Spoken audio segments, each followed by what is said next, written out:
ꯃꯌꯥꯝ ꯄꯨꯝꯅꯃꯛꯄꯨ ꯇꯔꯥꯝꯅ ꯑꯣꯛꯆꯔꯤ ꯃꯟꯇ꯭ꯔ ꯄꯨꯟꯅ ꯊꯤꯃꯤꯟꯅꯔꯁꯤ ꯁꯨꯀ꯭ꯂꯥꯝ ꯕ꯭ꯔꯍ꯭ꯃ ꯚꯤꯆꯥꯔ ꯁꯥꯔ ꯄꯔꯃ माद्यां जगद व्यापिनीं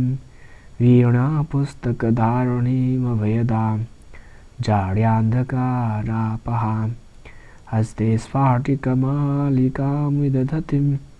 पद्मासने संस्थितां वन्दे तां परमेश्वरीं भगवतीं बुद्धिप्रदां शारदाम् नत्वा सरस्वतीं देवीं शुद्धां गुण्यां करोम्यहं पाणिनीयप्रवेशाय लघुसिद्धान्तकौमुदीम् ॐ शान्ति शान्ति शान्तिः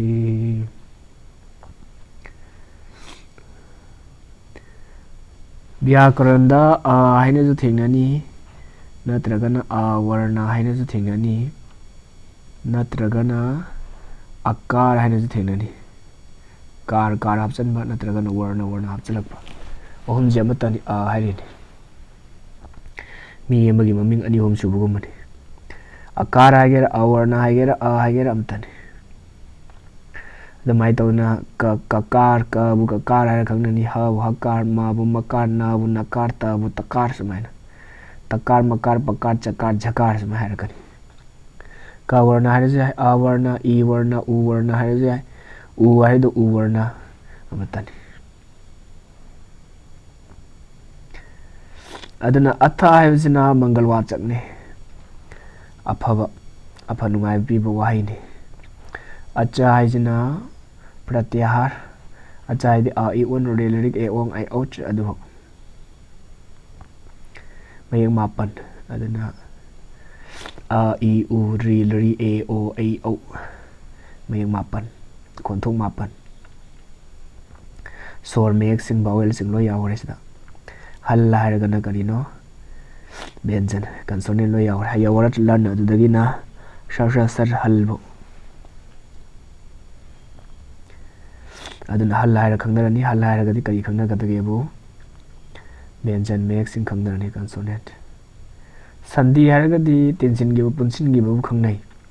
संगीता हाइबो खितंग खेनै संगीता ना हलो नंतरा संयोग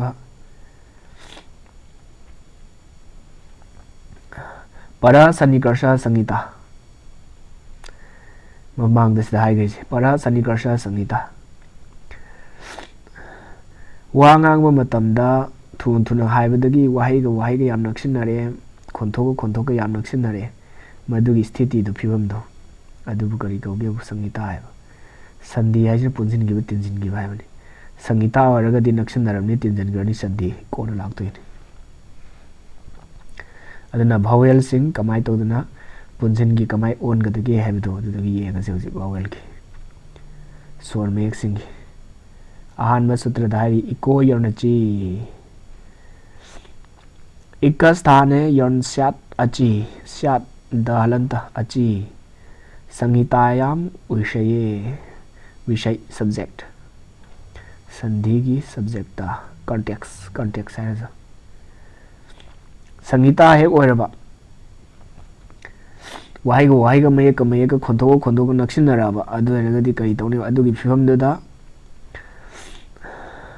इक स्थाने इक हाइजे प्रत्याहार इ उ रि लरि मयक मरिनि स्थाने मागे मफमदा यर्नबु स्यात ओइगनि अची अचन मखा लैरबदि अचन मतुंग लैरबदि अचन मखा लैरबदि तिलगे इक्कगे स्थानदा मफमदा यर्न ओयु है संगीता नत्रदि ओइरो संगीता याम विषय सि याउदि यादे हाइदि इक्कद लोकथोखरो अद महूत करि हापनि यन हापनि अदुगा कंडीशन करिनो करि फिबम द अच्छा जे मखा लैदोने अच्छा हाइदि प्रत्याहार आई ओ रिलरी ए ओ ए ओ हाइबदि इक्क हाइबसे लैरनि अदुगा इक्कगी हेक मतंग प्लस कना लैरमदिनोबु अच्छा लैरमदिने अदुदि सि इक्कजे सिगी महत्व कना संतोखदो yearn सिंतोखदो sumaina sigi achasina karino condition sigi phibam je leiradi ikka ga hek thangnana matungduda achla agadi sigi ikka je ikse karina sinduna bu yarna sindine aduni hauji haibis si khudam ne Suddhi upasya khudam iti mase stite masi phibam je leire sigi khudam ani je sangita ware ani jam naksanare adu matamda sigi phibam je dawri leire makha kari kai tawni haido hairani aude amana mu English ki wero Manipuri wero natragana Hindi wero ade tapsalu haragadi kamai to irai lai bab ta ing hapsalo adu duga mado present continuous same ani haire bab ta ing hapchan bai je khoi dum khange karai hapchalani mamai da hapchalani go habi going na atai hapchani ngai leite bab ta ing as hapchalo de third person singular number gi spelling ni hai kadai hapchan no khoi dum hana de khang le aroi bda hap tuini Sanskrit ke du yati aduna Sanskrit hana na tamam da khoina khwai de yamna ngau baje sibu mamang da mu hai matung dong tapsul hai sita mu hai sita rulam mu hai karino sibu na chamam na phau bane hoji la ka dore chamam na do maya adugi ni han mangjong na hai horis matam da wangang ma ja sukki mate yamna details oina haiba chanarami aduna panini na ju panini vyakaran da ju mana haida bu muk taw ya de mana loi haide ni kadai da hakuni na kadai da kai taw dinu haise amana mu English ki wero khoi gi wero wahai je hap to hap chen yam leite mamang da hapa di yam tang na thoi prefix matung da ba suffix yam yami suffix ngak tani sinri me yamse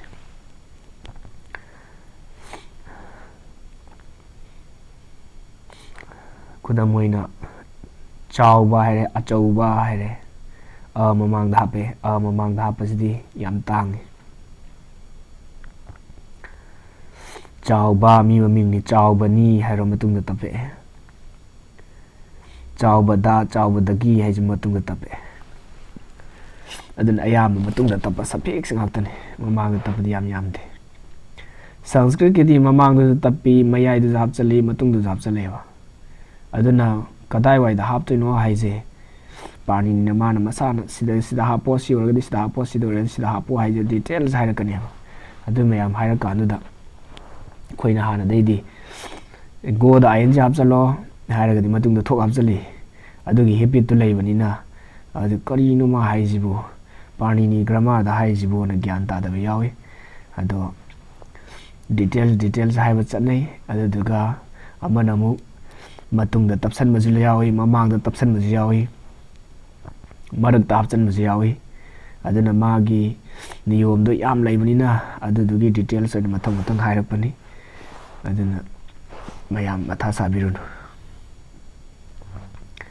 adagi akhoi de hojiti lairaba hai sibriti je sang ine ni khange ba pani ni iramidi sig ikoyanachi hara loireba tasminiti nirdeshte purvasya si hara loireba stharentara tama hara loireba adadi artha je khangba matamda lui gyan ta deba adana pani ni masamangna sutra singsida ma masamangna aigi sutra je pani ni aini iriba vyakaran gi sutra je sigi artha kamai logani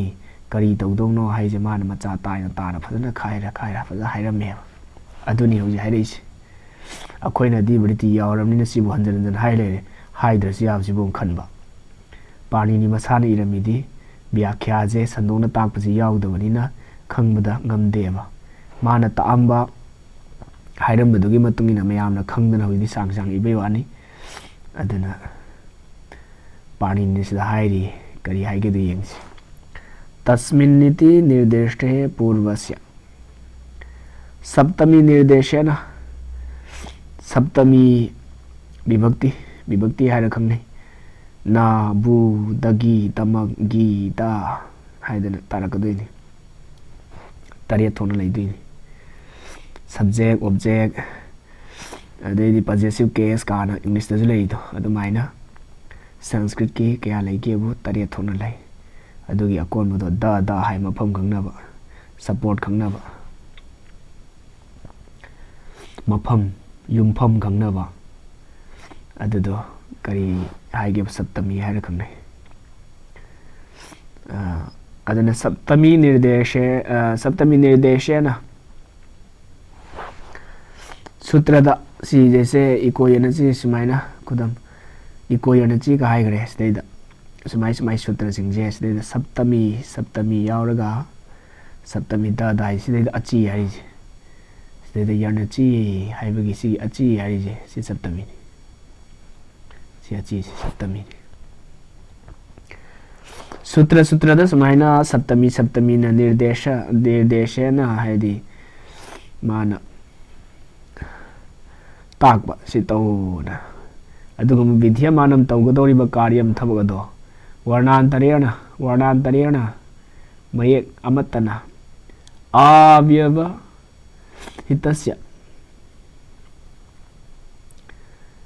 manakhandava purvasya mathak thangado hana ibado adu bodhyam khangnabani saptami waragadi saptami yaragadi kari tawdoino bu khudam oina sida ikka leidoini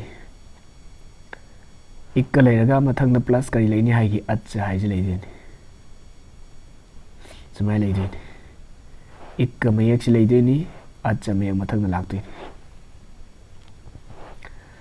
si kona leibana karino achani hana leijina karino ikkani adustari sida achi haidun sutra da achi na sumai yauragadi atai achi na tamatai yauragani achaha kana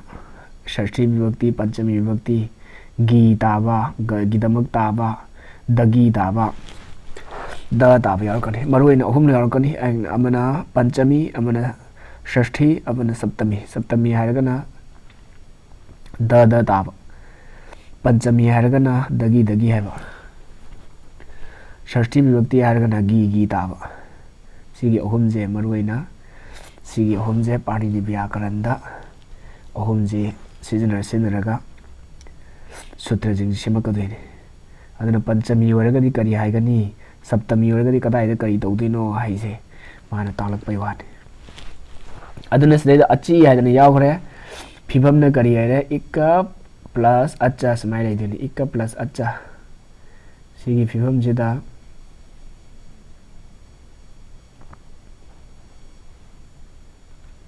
समाइ लैरगदी करी हाइगेबु खुदम करी हारनी से शुद्धि उपास्य है शुद्धि उपास्य कना थंगनरी से इकार ई से कई यावरे इक यावरे शुद्धि की सिगी इक ई जे कई यावरे इक यावरे अदे मखादना कई ले उ ले अनि जे थंगनरी से ई गा उ गा से थंगनरी उ से करीनो अच्छा ला अनि उ अच्छा दे यावरे अदे सिगी इक प्लस अच्छा है जे फॉर्मूला मतंग से सानरे फिबम हारिसे इक्वल चिगी इक्का हेक मतुंग कना लाक्तोनो अच्छा लाक्तोनी हौजी शुद्धि की ई लेरे ई हेक मतुंग कना लाए अच्छा उ लाए शुद्धि उपास्य हाइदन तो सिगी सूत्र से एप्लीकेबल होरे मतंग सिदा पांजन में यारे अदु सिगी सीजन सिन हारि तस्मिनिति निर्देशे पूर्वस्य सिन हारि सप्तमी अची हाइदन यावरे अदुनदी हौजी थबक तौदोजे कदाइ तौदिनो करमबनो होंगदोजे कदाइदन ओनदोजे हाइ अदुना सप्तमीना निर्देश तौरगा थौदारगा विद्यमानम तौगदोरिबा कार्यम थबक अदो वर्णांतरेण मयेक अमतना खोंथो अमतना अव्यवहितस्य मरक खंद्रबा अदुदो पूर्वस्य मथकिदो बोध्यम अदु खंगनगदोइने हाइदि हौजि तौगदोइसे सी हेक थंगनबा उ सिगी हेक थंगनबा सिगी ई जे मथकिजे सि तौदोने ओनगदोरिसे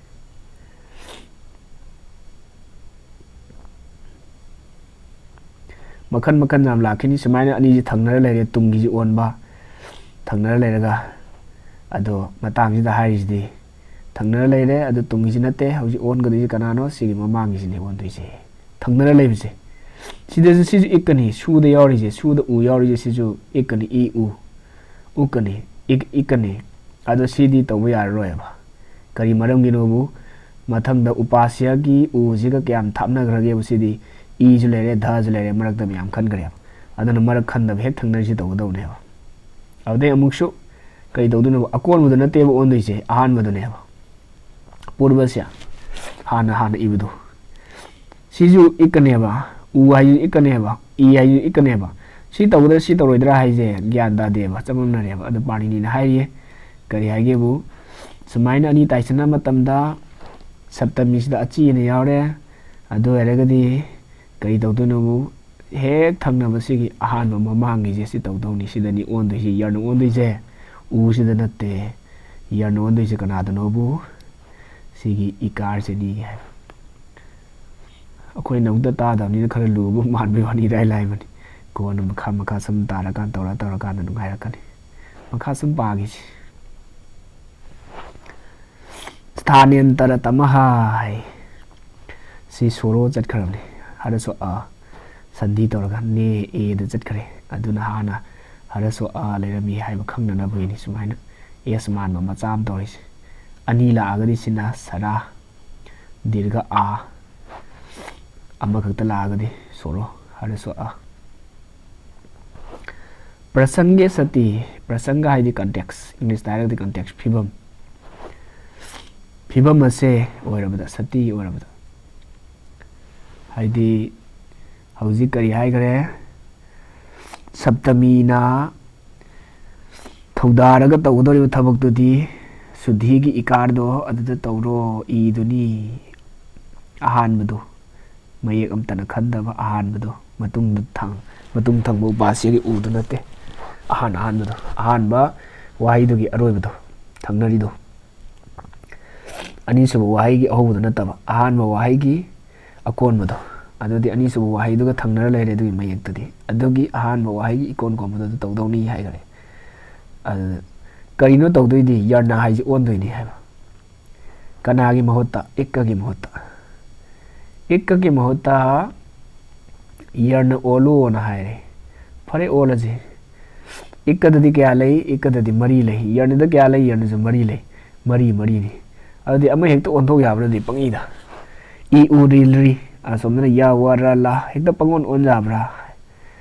yade adugi ni niyom haire si pani na makada sthaniyantara tamaha prasange sati hauji olona onba yabagi phibam punam lere prasanga phibam je sati oirabada onga dore hauji mana condition sutra na haige ba iko yorna china haige me amdo pull up phange adun onba yare ikagi plus karere achalere suddhi upasya suddhi gi I upasya ga u acha u adi suddhi ga I sina karino ikani adu eragadi kari onba yarage haibu yarna onba yare phibamdu leire si phibam ji leire matamda sadrisha tama khwaidagi masak manabado aduna adesha syat mohsin gani hai adesha ji ningshin biro mohsin maje sibu adesh koi adesh hai je hindi dadi kai haigo thawda bu khangnai ado matang jida adesh sanskrit vyakaran da adesh hai gadi kai dogi bu hana leire mayek ama khonjel ama de lokthokraga to khonjel ama hachela atoba mayek ama mohsin jela adu kai koi bu adesh koi hana leido lokthokrani anobo hachela hana kana leirami ikka leirami ikka da lokthokra kana hapte no ji yarna hapadawni sibu kari koi adesh koi ade ikka da mari ni ik haibsida ik pratihar da mari ni yarna haiba pratihar sida su mari ni kana ondoi nobu sadrisha tama khwaidagi masak manabado aduna mohsin gadamne taina tawyate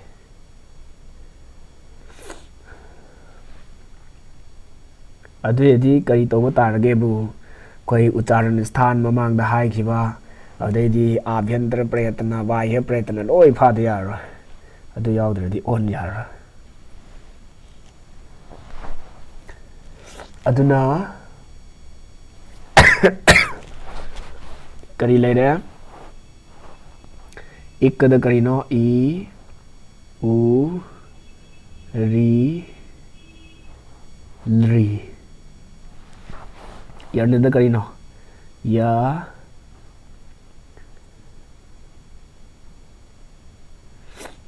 ꯌ ꯋ ꯔ ल ꯁꯤꯅ ꯍꯥꯟꯅ ꯂꯩꯔꯝꯕ ꯁꯤꯅ ꯑꯣꯟꯒꯗꯧꯔꯤꯕ ꯃꯍꯨꯠ ꯁꯤꯟꯗꯧꯔꯤꯗꯣ ꯁꯤꯁꯤꯅꯅꯤ ꯁꯣꯝꯒꯤꯁꯤꯅ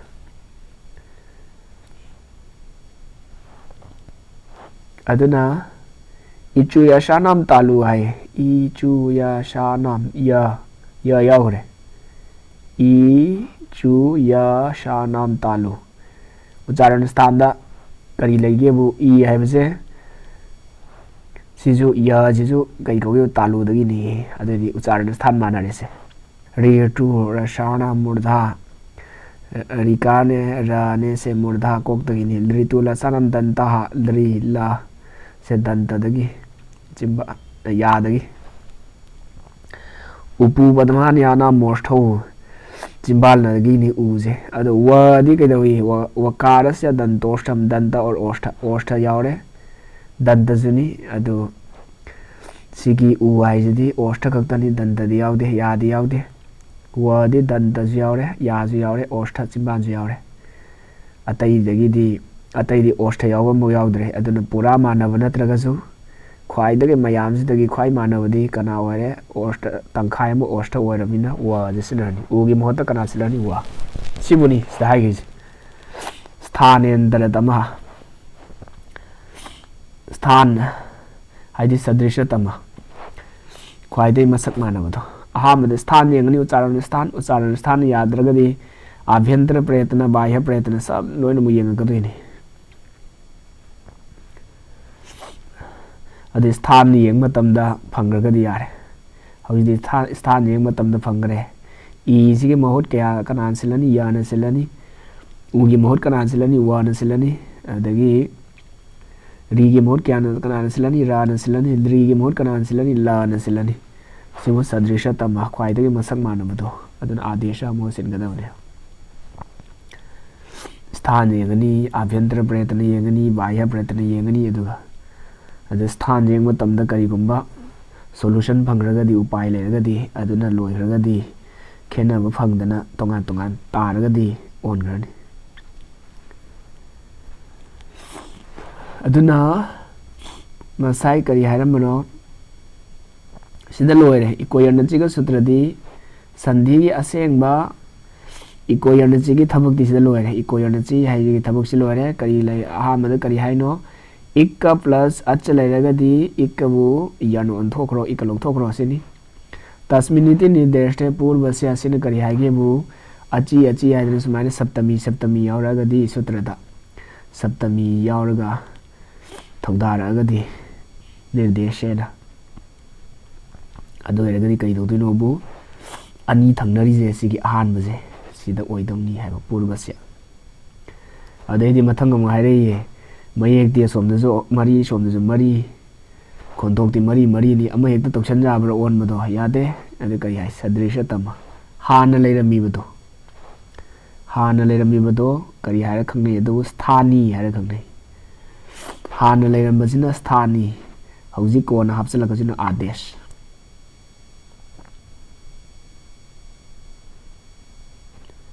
स्थानी हान लेरमबसिना स्थानी इकनी हान लेरमिसे अदुनी इकबु करी कौगे स्थानी कौ अदे हौजि करी हापकदिनो यर्न हाइजे ओनग्रदोइनी अदुनी यर्नसिना करी कौगे आदेश स्टाइस आदेश अदुने स्थानीदा क्या लेगेबु मरी लेरे आदेश ता मरी लेरे अदो हेरगदी अमा हेक्ता तौ याररोय अममम खक्ता हाइरमबा स्थानीदसु अमा खक्तंग आदेशदसु अमा खक्तंग अदो यदि काइमबु चिंता तौनिङाइ लेतरे ओनथोक्रा लोय हौजिक्ति स्थानीदसु मरी आदेशदसु मरी अदो हेरगदी अपाम अमा हेक्ता तौ याररोय अदुने स्थानीदो अदु येंगगा मागा मानबदुने खंदोइसे हाइबदी ई हाइजे स्थानी नि हौजिक्ति शुद्धि हाइबगी इकारजे दीर्घ इकारजे येंग मतमददी करिनोबु इचु याशानाम तालु दोने माइ मानदोइसे मागी उच्चारण स्थान khonjel haidorapgi mafam talu ngaupak oibase kananobu ya ne bataidi ngaugi amu yaudeba ya wara la haisida ucharan sthan ngau oibase ya matomtani atay amta yaude aduna se sadrisha tama khwaidagi hena masak manabase kana hoirage bu sumnagi masak haibadi khonjendugi nan neinagiba prayatna sthan mayamduni pula aduna ya na mosilane sida loire ikoyana chigidi awdeida makhata na atay to bathabuksu lerami sudhi upasya haiba khudamje sudhi upasya haiba khudamje sigidi makhata na atay to bathabuksu lerame aduna sidagi anachicha awde jalam jas jashi ka haiba samjoganda se lopa alontiasya ka haiba sigi sutra muthang laise asidi atopa sutrani ikoyana chiga mari leinaba natte ikoyana chigidi magi darkar hoyedi sigi sutrani jini tasminiti nirdeshte purvasya haibasi mane sthanantara tama haibasi mane loire sideda atai jidi sudhi upasya haibu khudamje sigi da tai sutra ju chang lerame adugi makha ja tarak pai wani sida loire ikoyana chigidi aduna sudhi upasya haibase sudhi si maya khaidoradi kamai torani sudhigidi su lerani ika lokthokadi dha jalanta lerani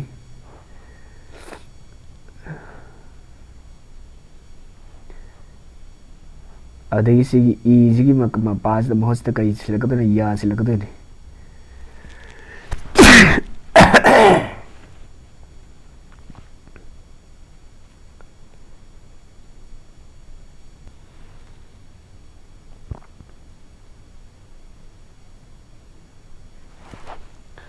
aduna ikar ge mohta bi kari huji kari lae ya lae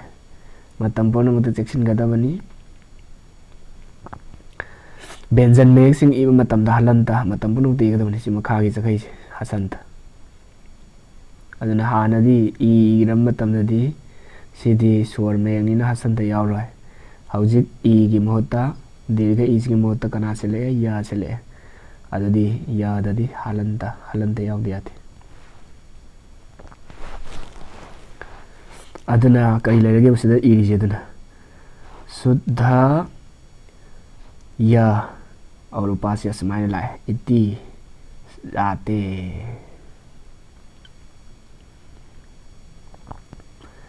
si pibam silai matam da gedoge wato sutra change sigi matungina sudhi upasya ba khutam si matungina ada makha dhairi anachi cha acha parasya yaro dwe wa sto na tu achi acha dagi pratyahar a i u ri ri e o ai o parasya makha da lai bdo adugi yara ka makha lai do kana yar hai ji pratyahar ni yar hai je kadai de hodino bo hayawrat langi hayawrat ki ya do dagi na sha sargi ra do do haibadi benjon meg tane ha khakhtang lokthokra le mori mayam je loina ma kai da la no yar da la ni consonant jing je ha lokthokra consonant pon mu se yar da la ni ha ya wa rat haibagi ha du dagi law da na ya de law rai ni last ta kari hai sha sar hal lai ni adugi hal do yaudana sha sar ra bo law re adi ha kan to gra consonant meg pon mu se ha yaudana adugi yar ha ra kan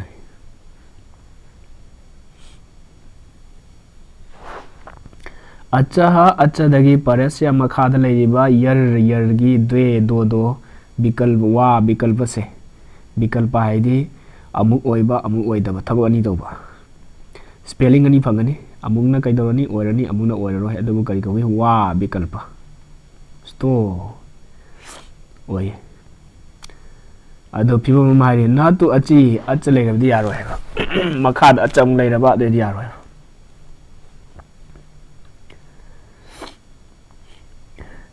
अचहा अचदगी परस्या मखादा लेरिबा यर दो करी ओइदिनोबु द्वे दो दो अनि अनि ओइरो मधु करी ओइदिनो विकल्प हाइदे अमुंगनो ओइरो अमुंगनो ओइरोनु रूप अनि स्पेलिंग अनि वाही अनि फंगदोइनि बनाना नि स्टो अदु ओइरनि अदो करी ओइरदि यारदो ना तु अची तु तोइगुमसुंग तु तोइगुमसुंग सी कोयोनचिगी सूत्रनि से वा ओन्थोगरे उकार लेरबनि तु अदो कोयोनचि लागा करी ओन खगेबु वा ओन खरे दुगिनि से तु अची तु अदुबु ना यादे अची अचन मखा लेरबदि हाइबदि अचदगी मखादा यर गी मखादा अचा अदुयदि यारोयबा सिनियोम से पांजारोयबा करम तम यादिनोबु अचगे मखादा यर गी मखादा हल अच्छा यारोय हायदि अच्छा नतबा हायदि हल अदु यादोइने हाइबदि अच प्लस यर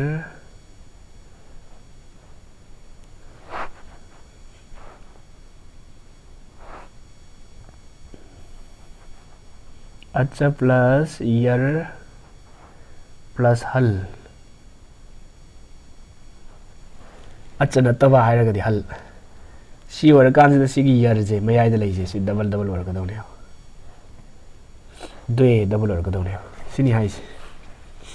इराय लाय अहामदा अच्छा लेरनी हेक थंगना यर लेरनी हेक थंगना हल लेरनी सिदा अच्छा लादे यादे अदु लेरगदि कई तोरनी सिगी अनचिचा हाइब सूत्र से अप्लाई तो यारे अदु सिदा लैजे अच्छा कई लेरे सुदा उकार जे अच्छनी अच्छा के मखादा कई लेरे ध लेरे ध जे कइनो यर दे यावरे कंसोनेंट ह नते अदैदि मखादा कई लै अच्छा लेब्रा लैते या लेरे या जे कइनो हल ने अदुयदि हौजि कनानो ओन्दुइ जे ध जे करी ओन्दुइनो डबल लोइदे द्वे डबल अदनदि इति मसिना धकारस्या ध जे सिबो द्वितेना अनि ओइरदुना कई तोरे सु ध ध या उपास्य इति जाते समाय फंग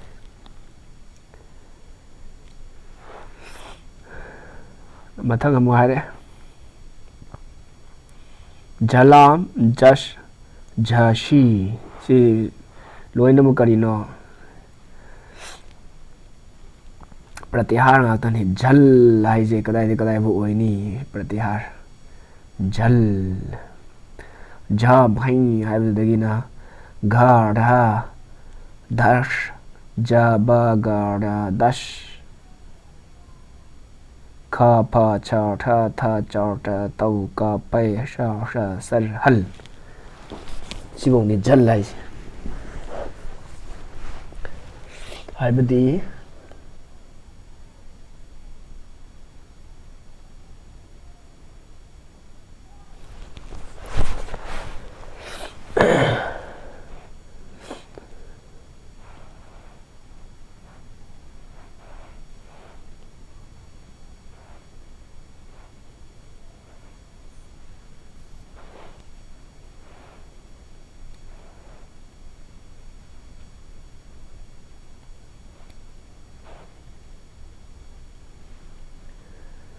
झल हाइजे कदाइ हो लाग्तुइनो बु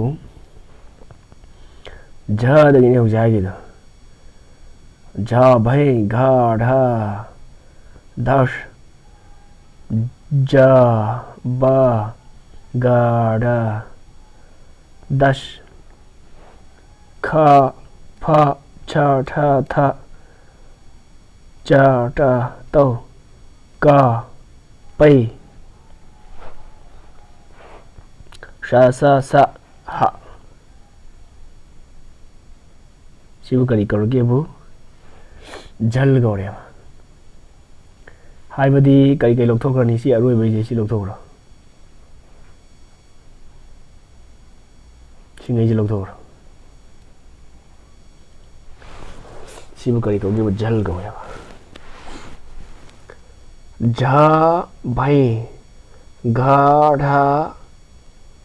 दश ज ब गाढा दश ख फ छ ठ थ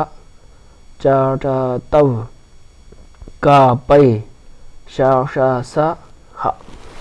सिबु करी कौगे जल गौरे सिंगे जी लौथोखरगा nga nya na na ma ya ra ya wa ra la si lौथोखरगा स्वर में एक यावर सिबु करी कौगे जल गौरे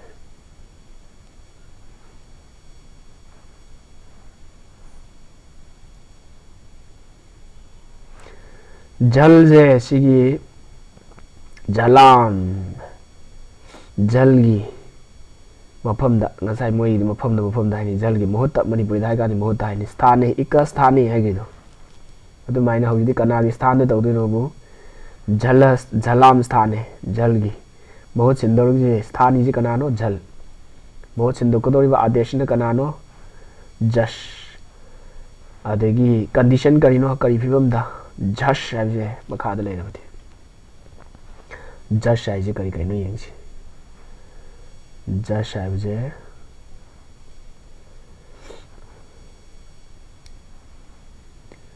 jash है जे इसलिए ज ब ग र दश सीधी jash है जी अब दे jash है जना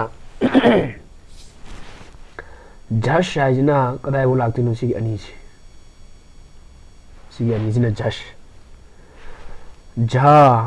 भाई गा रा दश जा बा गा रा दश सी अनी पुन मजिना जश सिगी आहान मजे सी वर्गना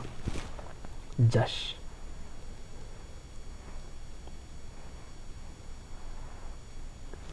तो सिदा हायरी कई हायरी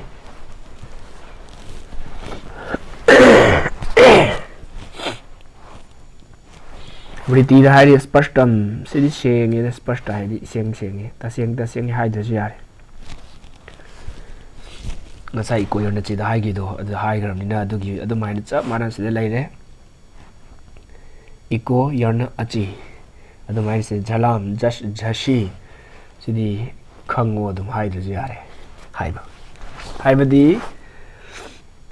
jal bu long thoga jash na mo chilo karam tam da no bu jash hai na ma kha le rabdi hai di kamai le ram do no bu jal plus jash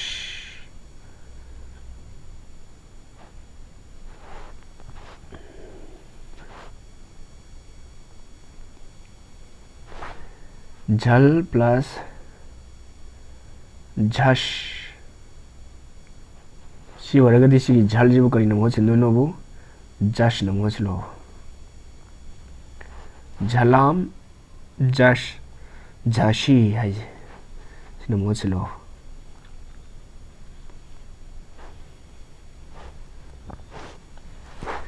अदुना दि खोइ ngasai kai da gore asile re su dha dha ya ले सिदा हायरी करी हायरे झल जे मखादा झश ले रगदी मदो जश ओलो है येंगची सिदा सिजु कइनो झल नि झल दला ए सिजु कइनो दि nga niya ana na ma adu lौथोखरनी या वरला लौथोखर ले होरी म्याम नि झल हाय जे अदि से धा झल लाए अदगी दी सी जे मतुंग ददी केनो लेब्रा झश लेब्रा सी मतुंग दलै जिदी झश नते अदो रगदी सी गी धा सिदा अप्लाई तो यार झलाम झश झशी हाय जे सिगी मयक से अप्लाई तो यार कई मरम यारो दिनो बु मचे जल्दी वरेबा मतुंग द कई लेदोन झश लेदोनेबा सिगी धा जिग मतुंग या लेबा या जिदि झश त याव देबा या जे झश त याव दबनिना सिगी फॉर्मूला जी यादरे अद सिगी अहम धा जी यंगसी धा जे मखा द करा ले धा ले अहम धा जी कइनो झल अनिसुब धा जे झश त यावरा झश त यावरे अदोयदी कइदरनी से सिदि एप्लीकेबल वर अहान मधास नि सुब धास नते अहान मधास अदन अहान मधास कइदरनी इति सिना से सूत्र से कदरनी पूर्व धकार से आहान मगी ध जे सिबु धकार द ओनगनी कमाई ओनगनी कमाई ओनगनी स्थानेंतरतम प्रसंगे सति सदृशतम आदेश से मानव मानव ओनदोनी मानव ओन अपोते जस्ट दा हुजी हागिबदो जस्ट करी कइनोबु से गने जने रने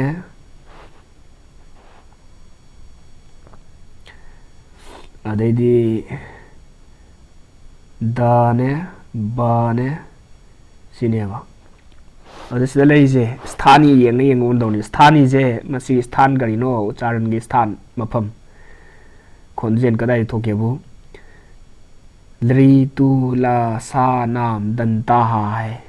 तू तबरगद यावे दंता यादे थोपने अदुदी 1 2 3 4 5 मंगा से यादे थोपजे याद थेंग थेंग हाइबजे कनानो द नेबा ब यारोय करिनो ब दी ओष्ट सिंबल नि ड यारोय सिदि मूर्धनि ज यारोय सिदि तालुनि ग यारोय ग दी करिनो कंठनि अदुनदी हान लेरमिजे धनि ध गे उच्चारण स्थान करिनो ध गे उच्चारण स्थान दी दंदनि अदुदी हौजिकी मंगा जस्ट मंगा सिदा उच्चारण स्थान दंतो होइसे कनानो दनि अदुन स्थानेंतरतमः मानव मानव चानबदो थीरगा ओलनी अदुन करी तोरनी पूर्व अहानबगी सिगी ध जे द ओनग्रनी अदुदी करी लायरनी स्पेलिंग सु द लानी हलंता अदे ध लानी हलंता और सिदे या लानी अदे सिदे वा हाइगी अनचिचा हाइजे वा हाइगी विकल्प से अमु ओइबा अमु ओइदब अदना स्पेलिंग अनि लाखिबनी अमदि अनि ओइररोय अदना अहानबदि करी हायरनी सु ध या समाय लैबनी अहानबगी शुद्ध या अनि सुबगिना शुद्ध या समायना स्पेलिंग अनि लाखबे लोइद्री मतंग चानरबगी लाखपनी अते तो सूत्रम लाए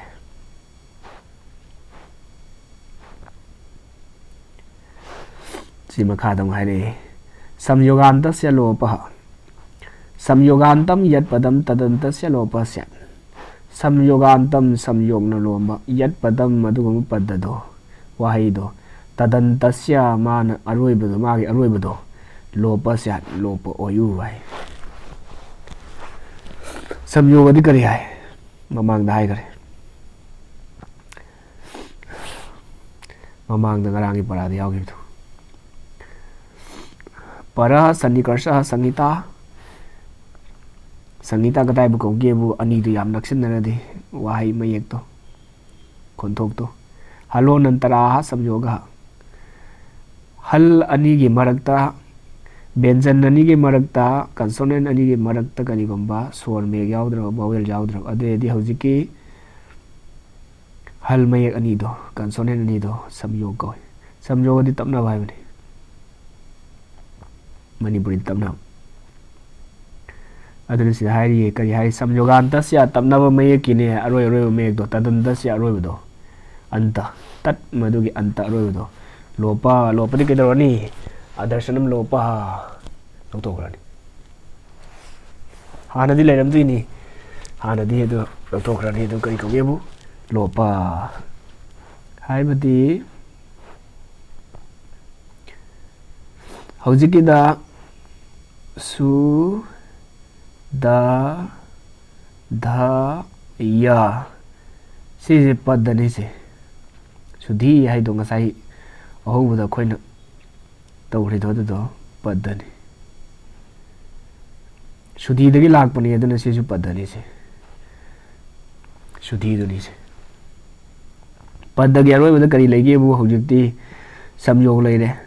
कना कना तपसनरे या ने ध ने द ने सिंहि लोइ तपसने द ध या अहुम तपसनरे संयोग अदुदी मयेक तपसनब लेरमनि सिगी अकोन मजे अच्छा याउदरे सिगी अकोन म या से लोब ओरो हाइबा मखा मु हाइरे अलोन तियस्य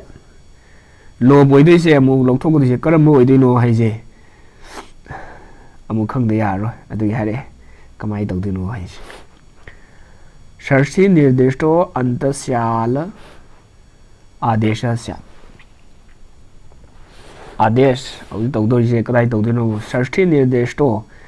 करीगुम षष्ठी विभक्ति न गी ताबसिद अलोन्त्यस्य संयोगांतस्य सिय हाइजे गी ताबने षष्ठी विभक्ति से नसाइना अची हाइदना झली झशी अची हाइदना अदुना सप्तमी द ताब सिना षष्ठी गी ताब षष्ठी ना निर्दिष्टो थौदादुना तौगदोरिबा थबक कई तौदीनोबु अंत्यस्य अल इरोय लोइबा अल्लाह है करी खंग नहीं प्रतिहार नहीं अल्लाह है सोर में से बेंजो में से लोई अल्लाह है खंग है अ ई ओन री लरिक ए ओंग आई औस अदे सुम थिरक हल भो वर्ण पुनमक से कई लाने वो अल्लाह का लोई लाखरनी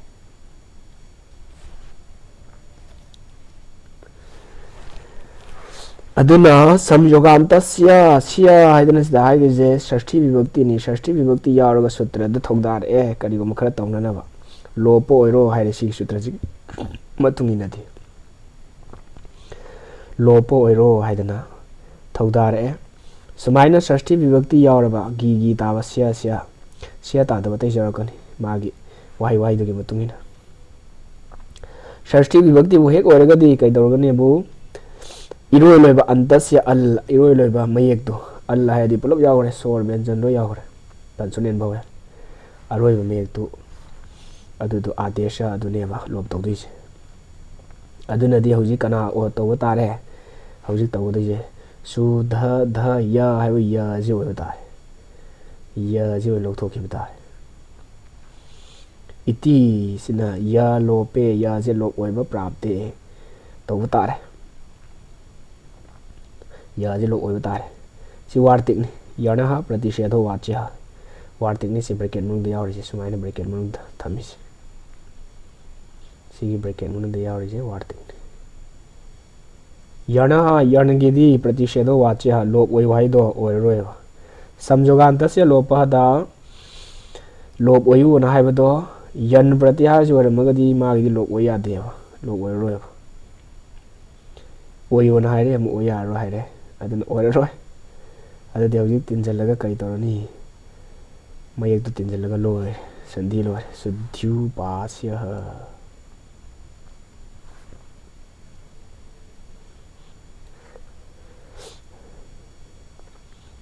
तो मयेक तिनजलगा सु त ध य उपास्य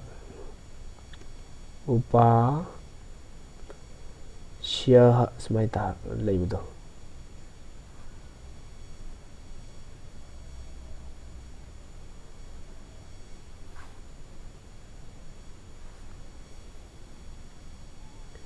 प्लस उ नि मतुंग लाबदो उपास्य सी उ जे स्ते या दाब संगरो दागा ध तबनगरो अदनदि कमाई इरनी सिदा इरिस सु दागा ध तबनगरे या तबसन गरे अवदेदि ngасai उपास्य की उदुना या द मखा तबसन गरे उपास्य सिना अहान रूप अनचिच दो अनि थोखिबनिना अनचिच सूत्र दो अनि थोखिबने कैदौनी अमना शुद्ध द डबल ओइद्रे अदुना या तबसलो सिदा शुद्धु पास्य सिगी अहानबगी द जे यावदबंग शुद्धु पास्य समाय तबंग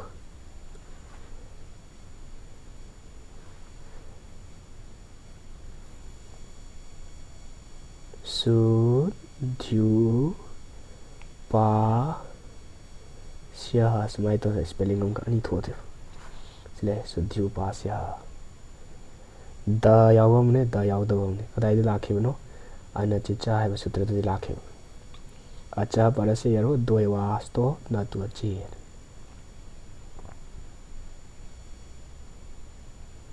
सिदा लोइरे सि याम लुबो मानबनी सिदा शुद्धि उपास्य हाइबा मा खुदम जिगी मतुंगिना सिदैदा अतोप सूत्र सिंजु दरकार ओरमबगे लाखबनी ꯁꯤꯗꯩꯗ ꯏꯀꯣꯌꯅꯆꯤꯒꯤꯗꯤ ꯑꯅꯤ ꯈꯛꯇꯪ ꯗꯔꯀꯥꯔ ꯑꯣꯏ ꯇꯁꯃꯤꯅꯤꯇꯤ ꯅꯤꯔꯗꯦꯁꯇꯦ ꯄꯨꯔꯕꯁ꯭ꯌ ꯁ꯭ꯊꯥꯅꯦꯟ ꯇꯔꯇꯃ ꯁꯤ ꯈꯪꯉ ꯂꯣꯏꯔꯦ ꯑꯅꯆꯤꯆꯥ ꯁꯤꯒꯤꯁꯨ ꯀꯩ ꯗꯔꯀꯥꯔ ꯑꯣꯏ ꯇꯁꯃꯤꯅꯤꯇꯤ ꯅꯤꯔꯗꯦꯁꯇꯦ ꯄꯨꯔꯕꯁ꯭ꯌ ꯁ꯭ꯊꯥꯅꯦꯟ ꯇꯔꯇꯃ ꯀꯤꯌꯣꯡꯒꯤ ꯁꯤꯗ ꯑꯆꯤ ꯍꯥꯏꯔꯤ ꯃꯔꯝꯗꯤ ꯖꯂꯥꯝ ꯖꯁꯤ ꯍꯥꯏ ꯀꯥꯟꯗ ꯁꯤꯗꯩꯗ ꯖꯁꯤ ꯍꯥꯏꯔꯤꯁꯦ ꯁꯞꯇꯃꯤꯅꯤ ꯑꯗꯨꯅ ꯁꯤꯒꯤ ꯁꯨꯇ꯭ꯔ ꯃꯊꯛꯀꯤ ꯑꯅꯤꯁꯤ ꯗꯔꯀꯥꯔ ꯑꯣꯏ ꯁꯝꯖꯣꯒꯥꯟꯇꯁꯦ ꯂꯣꯄꯍꯗꯁꯦ ꯁꯔꯊꯤ ꯂꯥꯛꯑꯦ ꯑꯗꯨꯅ ꯀꯩꯗꯧꯒꯦ ꯑꯂꯣꯟꯇꯤꯌꯁꯦ ꯁꯨꯇ꯭ꯔꯁꯤ ꯗꯔꯀꯥꯔ ꯑꯣꯏꯔꯦ ꯁꯤ ꯑꯍꯥꯟꯕ ꯊꯦꯡꯅꯕꯅꯤꯅ ꯉꯥꯎꯔꯤ ꯇꯧꯕꯩ ꯋꯥꯅꯤ ꯅꯨꯡꯉꯥꯏꯕ ꯋꯥꯔꯤ ꯑꯃ ꯅꯤꯡꯁꯤꯡꯉꯛꯑꯦ ꯊꯥꯏꯅ ꯃꯃꯥꯡꯉꯩꯗꯗꯤ ꯑꯟꯗꯔꯒ꯭ꯔꯥꯎꯟ ꯌꯥꯝ ꯀꯜꯂꯝꯃꯤ ꯉꯁꯤꯗꯩꯅ ꯆꯍꯤ 30ꯃꯨꯛꯀꯤ ꯃꯃꯥꯡꯗ ꯑꯗꯨꯗꯩꯗ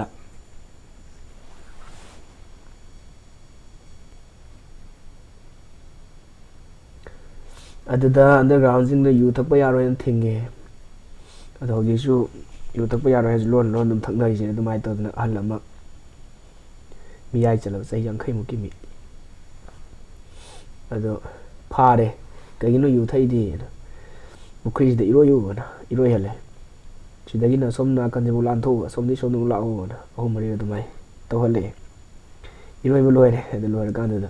ꯍꯧꯖꯤꯛ ꯑꯍꯟꯗꯨꯅ ꯀꯔꯤ ꯍꯥꯏꯒꯦꯕꯨ ꯏꯁꯤꯡꯗ ꯂꯨꯞꯄꯕꯅꯤꯅ ꯃꯥꯏ ꯉꯁꯥꯏ ꯅꯤꯁꯥꯗꯣ ꯍꯟꯈ꯭ꯔꯕ ꯅꯤꯁꯥ ꯈꯔꯗꯤ ꯂꯩꯕ ꯈꯪꯗꯦ ꯑꯗꯣ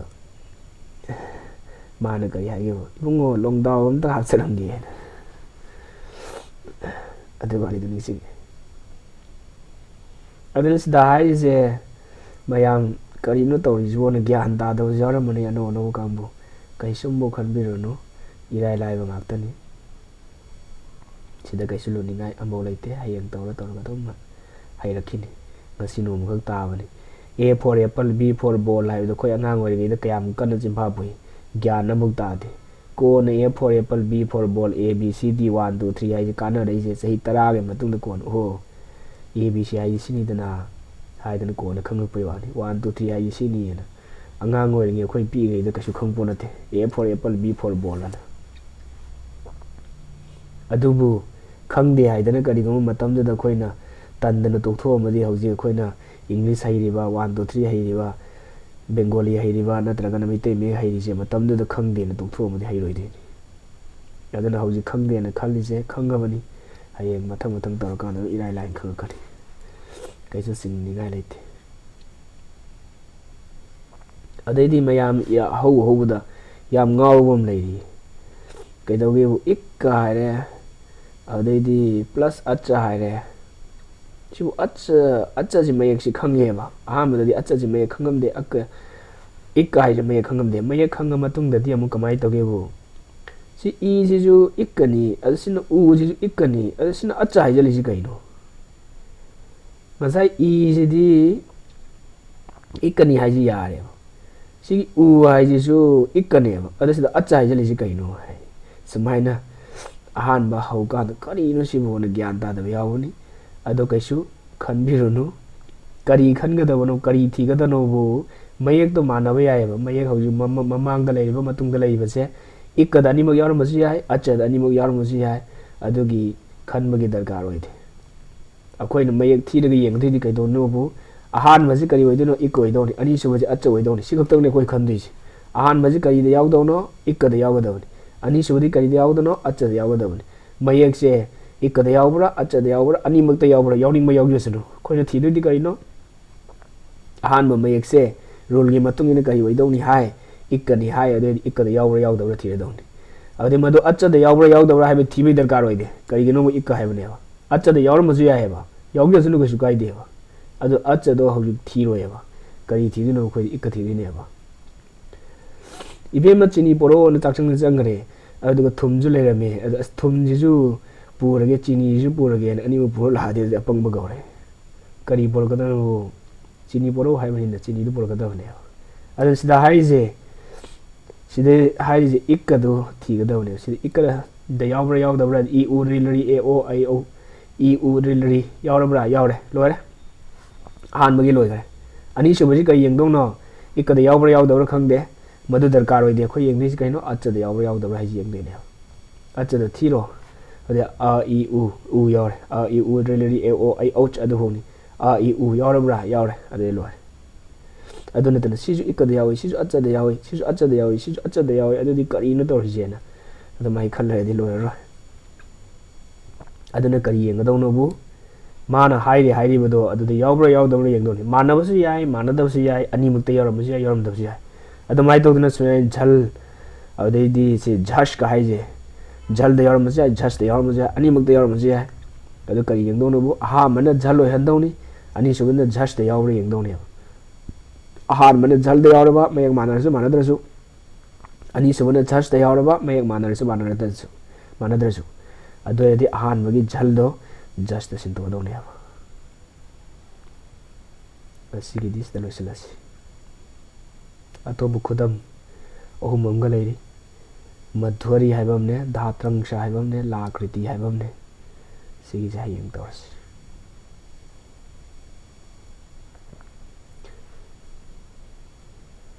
ꯍꯧꯖꯤꯛꯇꯤ ꯃꯟꯇ꯭ꯔ ꯄꯨꯟꯅ ꯊꯤꯃꯤꯟꯅꯔꯁꯤ ꯃꯌꯥꯝ.